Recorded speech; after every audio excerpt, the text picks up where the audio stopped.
Hello, this is Caleb Barney, local real estate agent in the greater Cleveland area. And today I wanted to just showcase one of the reports that I have available through the National Association of Realtors for anybody who would be interested in information about a particular city. So basically, I can provide these neighborhood reports for you and just a little bit about, the reports, where the data is coming from, everything like that, before I show you an example. But RPR, it's Realtors Property Resource. It is a wholly owned subsidiary of the NAR. They offer comprehensive data, including a nationwide database of over 164 million properties. And their focus is really giving residential and commercial real estate practitioners the tools we need to serve our clients. So this has been basically provided to me because I'm part of the National Association of Realtors. And then as far as their actual data is concerned, this just shows you where the data is coming from. So a lot of times it comes from all of the partner MLSs and then whatever the CIEs are as well. Public records data, market conditions and forecasts based on listing and public records data, census and employment data from the U.S. Census and U.S. Bureau of Labor Statistics, demographics and trends data, business data, school data, etc. So, and then specialty data sets too. So, there's a lot of information here. It's actually a really cool report. So you'll see as I go up, there's basically going to be 12 pages of useful information here, and I could do it based on the city. So for example, or zip code, whatever you would prefer. But Strongsville is actually comprised of two different zip codes, 44149 and 44136, which is why I just ended up doing Strongsville, Ohio. But for example, if you want certain parts of Cleveland, for example, there's so many different zip codes that we could do, whether it's 44102, 44113. Those are going to make like the pricing there is going to be drastically different than some other zip codes that are a part of Cleveland as well. So just a heads up that I do have that capability to separate that for you. And then basically we would just have housing stats and charts that talks about median estimated home values, estimated home value change within 12 months, so on and so forth. The median sales price versus sales volume in the area. So median just being the middle, say there's 99 properties that have sold within whatever time period. Well, they would just take the middle point, the 50th property, and use the sales price for that 50th property. So that way you have 49 properties below and 49 properties above it as far as sales price are concerned. Overall sales volume as well. They have median listing price and then the listing volume, so how many houses are listed for sale. Price range of comps sold, which I always think is pretty cool, just so you could see, okay, there's going to be 8 houses that sold that were $450,000 and up, and there were 4 that were under $150,000. And what I have checked off, by the way, for this are single-family houses, townhouses, condos. So this is just residential right now. Price per square foot.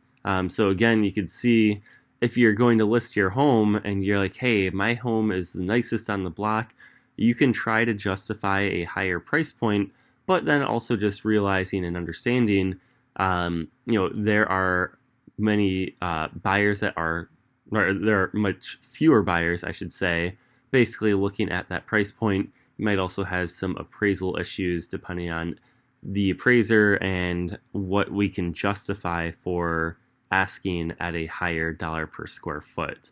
But then we could see kind of the sweet spot for what we're looking at as well, where the majority of houses are selling. The size of the homes sold, I don't like how they have a limit, because there's still plenty of houses that have sold that are, say, 3,000 square feet or more. So there's that.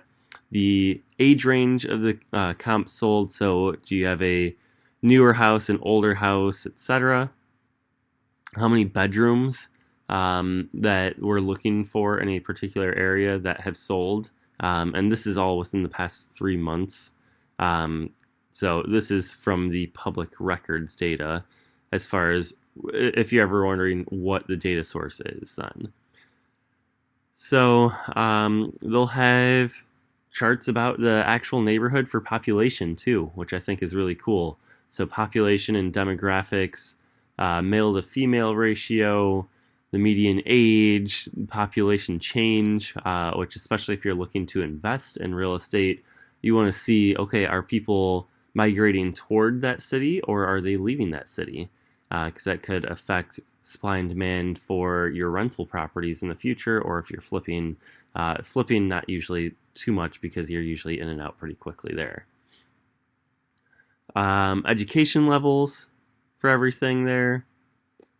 Population of children by age group and by adults by age group. Households with children versus without.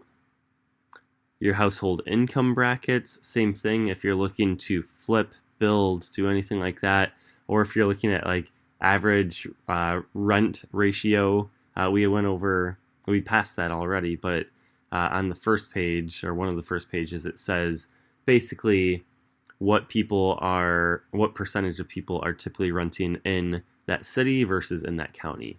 For the neighborhood report for presidential voting pattern, this is for Cuyahoga County, not for Strongsville, but you could see, and that makes sense because Cleveland is in Cuyahoga County and leans blue there.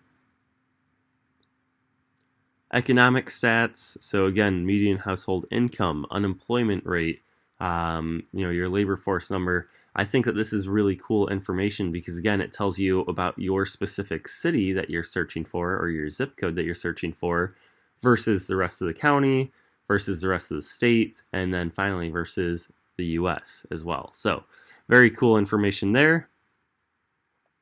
Occupational categories. So it says, basically it has a little distribution of how many people work in each particular field. And this is according to the U.S. Census data. And again, this is something important for business owners and then also for real estate investors too, because a lot of times you don't necessarily want to invest in an area that is heavily reliant on only, say, like one or two items, because, think of Detroit pre-Great Financial Crisis, and, basically they were manufacturing, automotive, everything like that. Well, if, Ford, GM, all of those companies get shut down, well, what happens to your employment base? Unemployment can skyrocket. That will decrease or diminish the value of the housing. It will decrease the rent rate that you'll be able to charge. And then honestly, it's going to increase your turnover, vacancies, stuff like that, more than likely as well. So this is for the city of Strongsville and what we have going on here. Neighborhood, quality of life stats and charts. So they have, so they don't actually have water quality as far as health violations or anything like that, which I would have found interesting. But then you could see basically average travel time to work, days of full sun per year, annual snowfall, annual rainfall, everything like that too. So if you're comparing cities in different states, especially that aren't nearby, maybe that's something that would be important to you. Average commute time, again, just trying to see what's normal, around the area, then how people get to work, if it's going to be public transit, so on and so forth, and then the average monthly temperature as well. They do have an AARP livability index. This is just for 44136. Again, there are two zip codes. Not that 44149 is drastically different, as far as a part of Strongsville, but they break it down by 7 categories according to the AARP. And that's going to be housing, neighborhood, transportation, environment, health, engagement, and opportunity. So they rate all of those on a 0 to 100 scale, and they basically just say hey, we're right at average. A score over 50 is going to be considered above average there. And then we go back to where we started. So that's a little breakdown of what you can expect from a neighborhood report. If you are interested in getting a neighborhood report emailed to you, feel free, reach out to me, and then we'll connect. You'll send me your email, and I can start sending you these too, whether it's on a regular basis or whether it's just a one-off. But that way you can kind of see what's going on in neighborhoods that you either live in, that you invest in, or that you're curious about here, especially in Northeast Ohio. If you have any questions, feel free to reach out to me. Otherwise, have a great day.